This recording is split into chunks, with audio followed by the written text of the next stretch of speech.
मित्रों, साधना काल में यदि किसी प्रकार का कोई भी व्यवधान उत्पन्न हो जाता है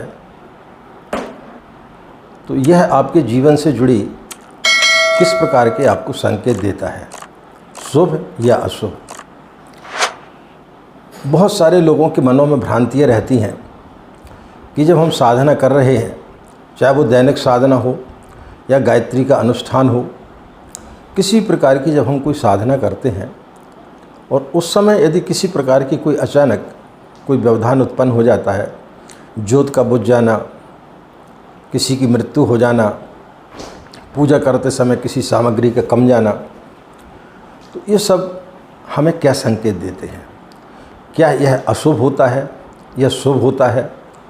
तो अशुभ या शुभ के चक्कर में लोग बहुत ज़्यादा पड़ जाते हैं और फिर इधर उधर भटकते हैं। साधना कर रहे हैं, उसका क्या फल मिलेगा क्या नहीं मिलेगा ये बात की चीज़ है, लेकिन फिर लोग जो है भ्रमित हो। यदि किसी ने उन्हें मिसगाइड कर दिया, गलत तरीके से बता दिया कि आपका साधना काल में दीपक का बुझ जाना अशुभ होता है, आपकी साधना जो है वो असफल हो जाएगी, तो फिर व्यक्ति बड़ा बेचैन हो जाता है। तो आज हम इन्हीं सब बिंदुओं पर आपसे चर्चा करने के लिए जा रहे हैं। इन्हीं सब भ्रांतियों को आज हम तोड़ने का प्रयास करेंगे और आपको समझाने का प्रयास करेंगे कि इन सब पूजा के समय यदि ये सब घटनाएं घटती हैं तो वो आपके जीवन में क्या मायने रखती हैं। राधे राधे, जय श्री कृष्णा, नमस्कार। मैं आचार्य पंडित गिरीश बारोलिया, गायत्री महामंत्र। ओम भूर्भुवः स्वः तत्सवितुर्वरेण्यं भर्गो देवस्य धीमहि धियो यो नः प्रचोदयात्। अखण्डमण्डलाकारं व्याप्तं येन चराचरं तत्पदं दर्शितं येन तस्मै श्री गुरवे नमः, तस्मै श्री गुरवे नमः।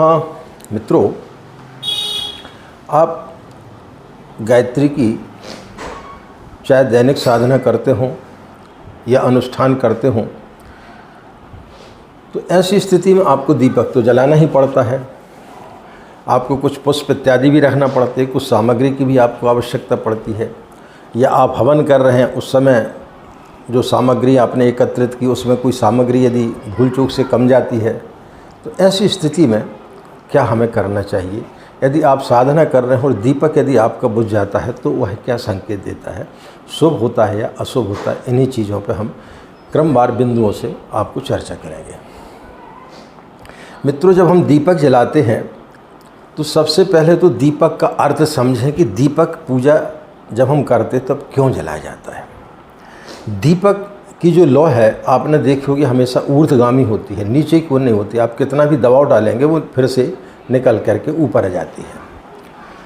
तो दीपक हमें प्रेरणा देता है कि व्यक्ति का जो जीवन है, व्यक्ति का व्यक्तित्व है, जब वो पूजा करता है तो उसका व्यक्तित्व जो ऊर्ध्वगामी होना चाहिए, ऊपर की ओर उठना चाहिए, नीचे की ओर नहीं जाना चाहिए। क्योंकि हम वैसे ही नीचे गर्त में पड़े हुए हैं, लेकिन जब हम साधना करते हैं तो हमारे व्यक्तित्व में निखार आना चाहिए, हमारे अंदर एक प्रकाश का जागरण होना चाहिए। हम जिस प्रकार से कि दीपक के जलाने से पूरा अंधकार नष्ट हो जाता है, उसी प्रकार से साधक की उपस्थिति में सारे लोगों का अज्ञान दूर हो जाना चाहिए। तो ये दीपक हमें प्रेरणा देता है। अब जब हम दीपक जलाते हैं और यदि दीपक बुझ जाता है तो इतनी भ्रांतियाँ हमारे दिमाग में हैं, इतने सारे आपको यूट्यूब चैनल में मिल जाएंगे कि यदि आपका दीपक बुझ गया तो आपकी साधना असफल हो गई, आपका ये अनर्थ हो जाएगा, आपका वो अनर्थ हो जाएगा। बहुत सारी भ्रांतियाँ उसमें आपको मिलेंगी। ऐसी स्थिति में व्यक्ति जो है वो भयभीत हो जाता है, जबकि ये एक सिर्फ प्राकृतिक घटना है। आपने दीपक जलाया, अचानक हवा का झोंका आया, आपका दीपक बुझ गया। आपने दीपक जलाया और किसी ने आकर के फैन ऑन कर दिया, पंखा चालू कर दिया, आपको ध्यान नहीं रहा, या आपने स्वयं पंखा चालू कर दिया, आपको ध्यान नहीं रहा और दीपक बुझ गया। या आपका दीपक जल रहा है, कोई कीड़ा मकोड़ा आकर के उसमें गिर गया, दीपक बुझ गया।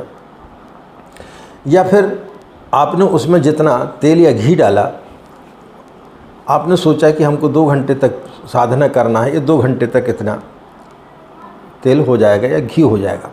लेकिन कभी कभी उसकी जो लौ रहती है वो तेज़ रहती, कभी कभी धीमी रहती है। अब उस दिन आप जितना घी डालते थे उतना ही आपने डाला, लेकिन उसकी लौ थोड़ी जो है तेज़ थी, तो वो उतने समय में कम गई, उस मात्रा में घी कम गया और आपका दीपक बुझ गया। ऐसी स्थिति में किसी प्रकार का कोई भी दोष नहीं लगता है, किसी प्रकार का कोई भी मन में भय नहीं पालना चाहिए कि हमारा दीपक बुझ गया, अब क्या होगा, हमारी साधना फलित होगी कि नहीं होगी, हम जो अनुष्ठान कर रहे थे वो फलित होगा कि नहीं होगा, उसमें कहीं किसी प्रकार का कोई अशुभता तो नहीं आ गई है।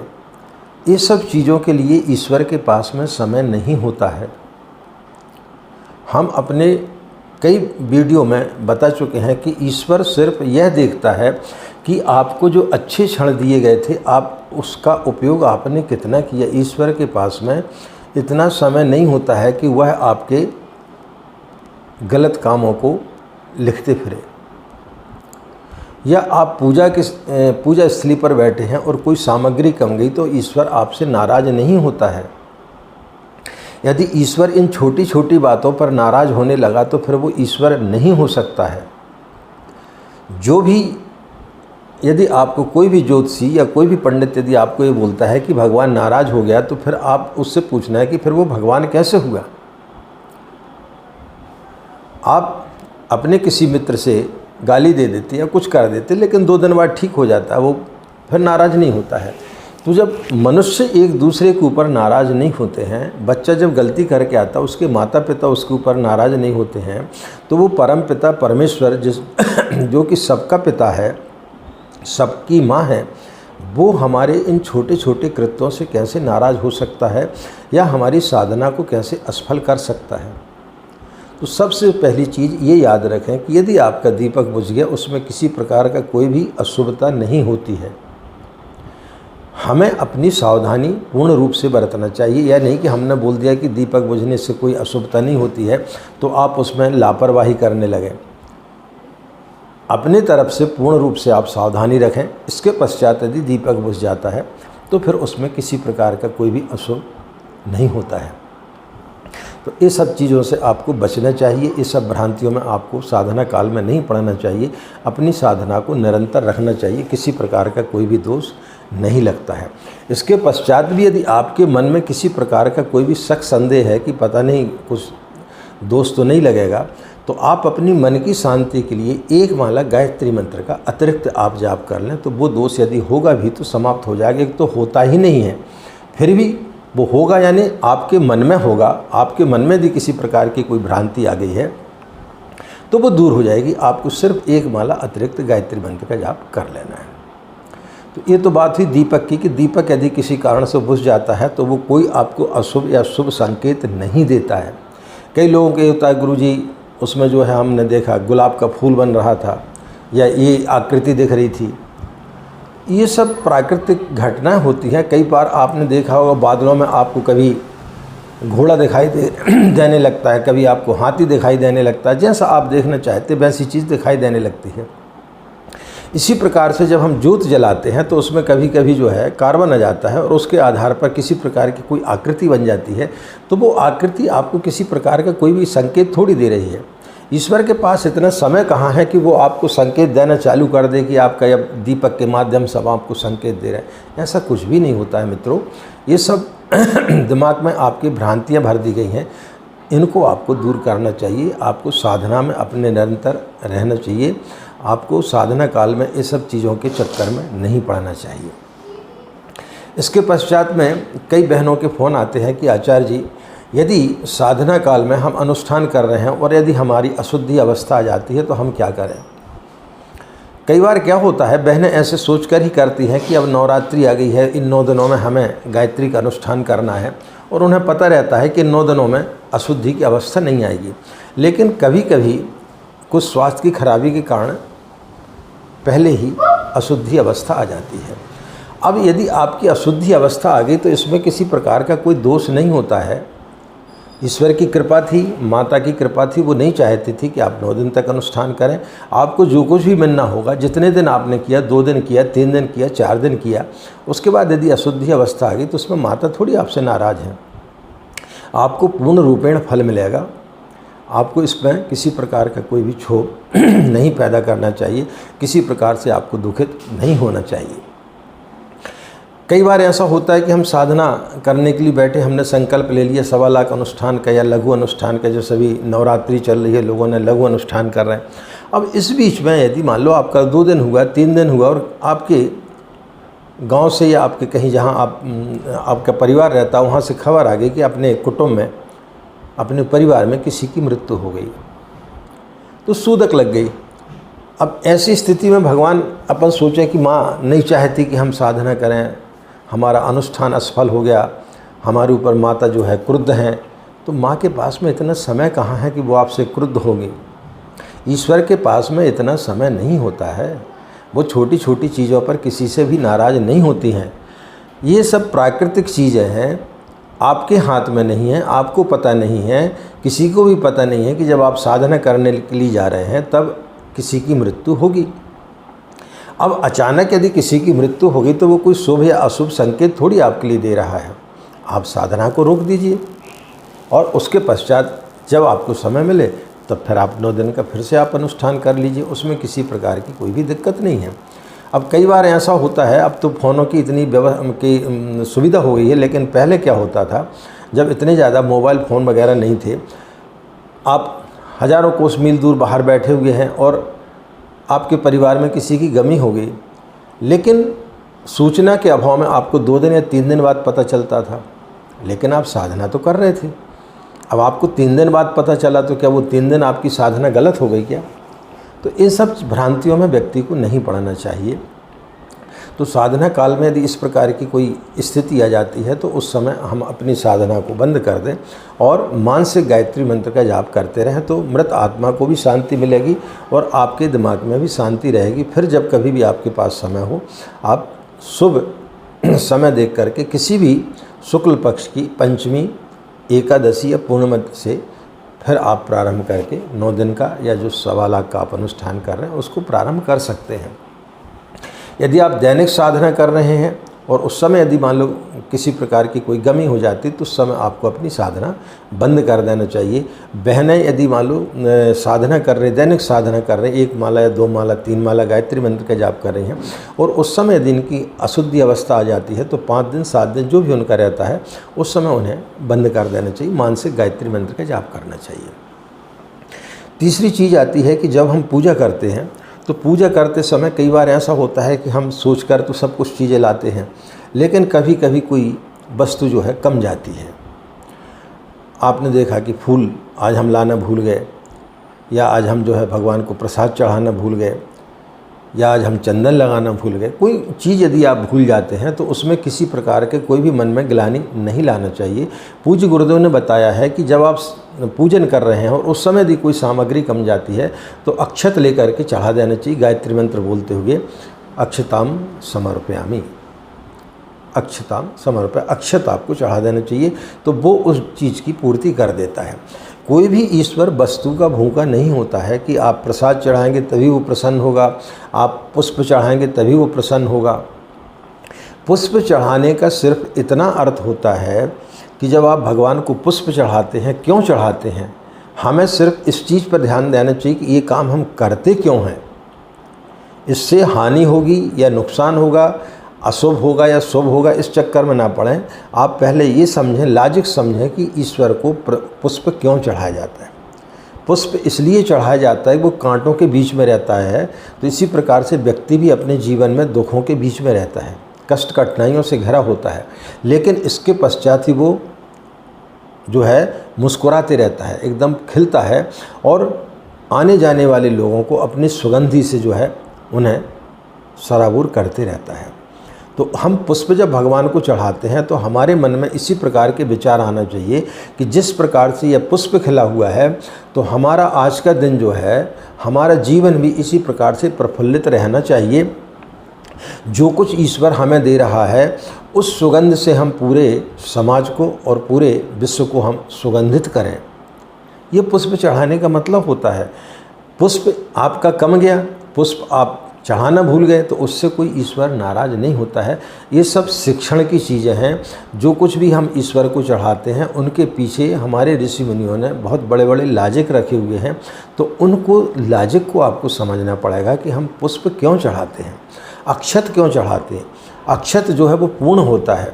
चावल बाकी पूरे अनाज जो है तोड़ने से 2 टुकड़े में हो जाता है, चावल जो है वो 2 टुकड़े में नहीं होता है, तो वो पूर्ण होता है।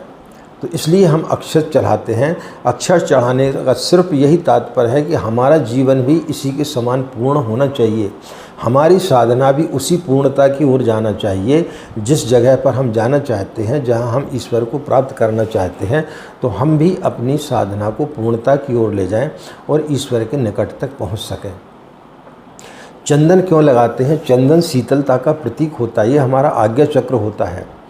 तो यहाँ पर हम चंदन लगाते हैं तो हमारा आज्ञा चक्र, हमारा मस्तिष्क हमेशा शीतल रहना चाहिए। हमारा मस्तिष्क जो है हमेशा शांत रहना चाहिए।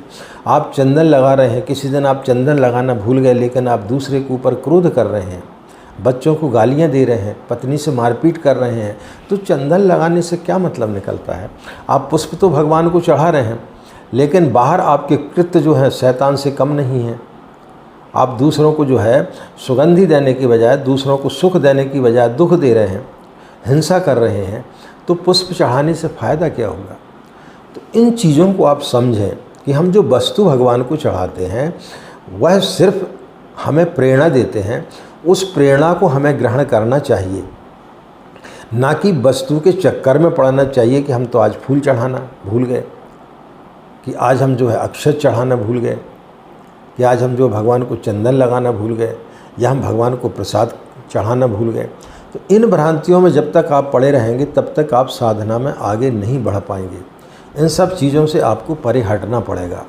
तो इन भ्रांतियों को जिस दिन आप तोड़ देंगे उस दिन आपकी साधना सफल होना प्रारंभ हो जाएगी। कई बार ये आता है कि आचार्य जी, हम जो है हमारे पूजा स्थली पे बहुत सारे भगवान रखे हुए हैं तो हम अपनी गायत्री माता को जो है अलग से रख करके फिर साधना करते। गायत्री माता कोई अलग है क्या जो आप उनको अलग बिठाल करके और फिर आप साधना करेंगे? ईश्वर को अलग व्यक्तियों ने बना दिया है। ईश्वर तो एक है, तो उसको आप अलग क्यों रखेंगे? कई जगह आपको मिल जाएगा कि 2 भगवान नहीं होने चाहिए, 3 भगवान, एक ही भगवान की 3 जो है चित्र नहीं होने चाहिए। उसके पीछे का लॉजिक समझें। आपने जो है शंकर जी के 3 जो है उनके शिवलिंग रख दिए।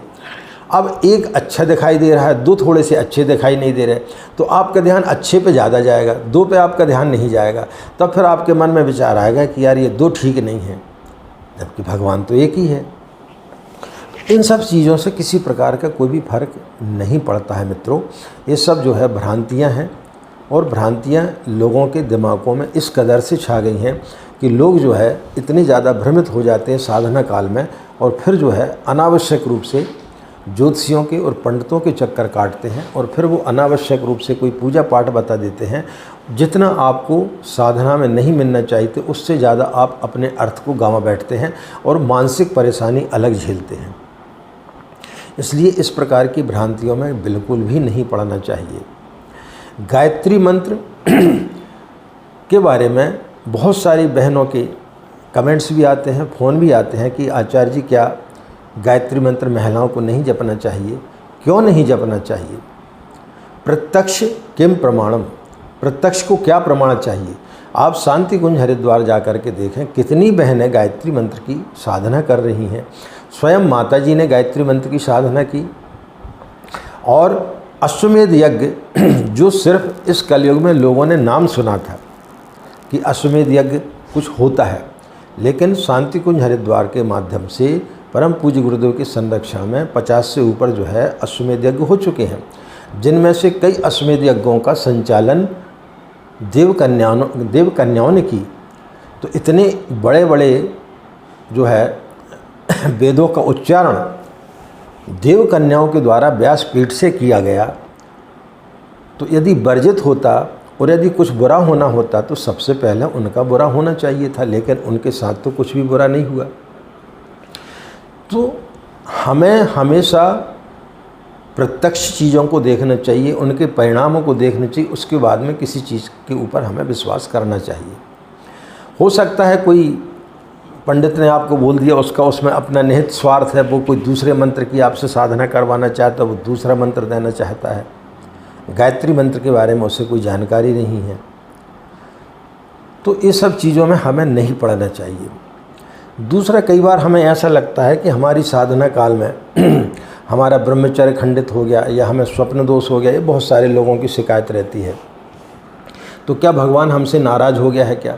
आप अभी इतने बड़े तपस्वी नहीं हुए हैं, आप कोई विश्वामित्र की श्रेणी में नहीं गए हैं कि इंद्र का इंद्रासन डोलने लगे और वो जो है आपकी तपस्या भंग करने के लिए किसी मेनका को भेज दे और आपके ब्रह्मचर्य को नष्ट कर दे। ये प्राकृतिक घटनाएं हैं, आपको तो पता नहीं, आप सो रहे हैं और हो गया, तो उसमें आप क्या कर सकते हैं? ऐसी स्थिति में आपको अच्छे साहित्यों का अध्ययन करना चाहिए, दूषित सीरियल नहीं देखना चाहिए, दूषित जो है आपको चलचित्र इत्यादि नहीं देखना चाहिए, तो फिर ऐसी स्थिति नहीं आएगी। तो ये सब भ्रांतियां हैं, इन भ्रांतियों से हमें बचना चाहिए और हमारी साधना काल में हमें सिर्फ और सिर्फ अपने लक्ष्य पर ध्यान देना चाहिए, अपनी साधना पर ध्यान देना चाहिए। और किसी प्रकार से कोई व्यवधान आ जाता है, कोई ऐसी स्थिति आ जाती है, सूदक इत्यादि लग जाती है, किसी की गमी हो जाती है या बहनों को मासिक धर्म हो जाता है, तो ऐसी स्थिति में कतई आपको चिंतित नहीं होना चाहिए। उसके पश्चात आप जो है, यदि आप 1.25 लाख का अनुष्ठान कर रहे हैं और आपका अशुद्धि का समय आ गया, तो आप 7 दिन ब्रेक कर दीजिए और फिर आगे के 7 दिन आप बढ़ा दीजिए और एक एक माला आप प्रायश्चित के रूप में गायत्री मंत्र को आप बढ़ा दीजिए, एक एक माला आप ज़्यादा कर लीजिए 7 दिन तक, तो फिर किसी प्रकार का कोई भी दोष नहीं होता है। तो मित्रों, हमारा यह वीडियो बनाने का सिर्फ आशय यही है कि अभी नवरात्रि का त्यौहार चल रहा है, कई लोगों के बहुत सारे प्रश्न आ रहे हैं और बहुत सारे लोग भ्रमित हो रहे हैं। तो इन भ्रम जंजाल से आप लोग दूर हों और गायत्री की साधना करें और अपना मन जितना ज़्यादा स्थिर आप गायत्री साधना में लगाएंगे, गायत्री माता के आप पास बैठेंगे, इन अनावश्यक बातों को आप भूल जाएं, सिर्फ और सिर्फ माँ के समीप बैठें आप, तो निश्चित रूप से आपकी साधना सफल होगी। इन्हीं कामनाओं के साथ में कि आपका दिन मंगलमय हो, आप लोग खुश रहें, मस्त रहें, माँ गायत्री की असीम कृपा इसी प्रकार आप पर बनी रहे। आज की बात समाप्त। हमें आज्ञा।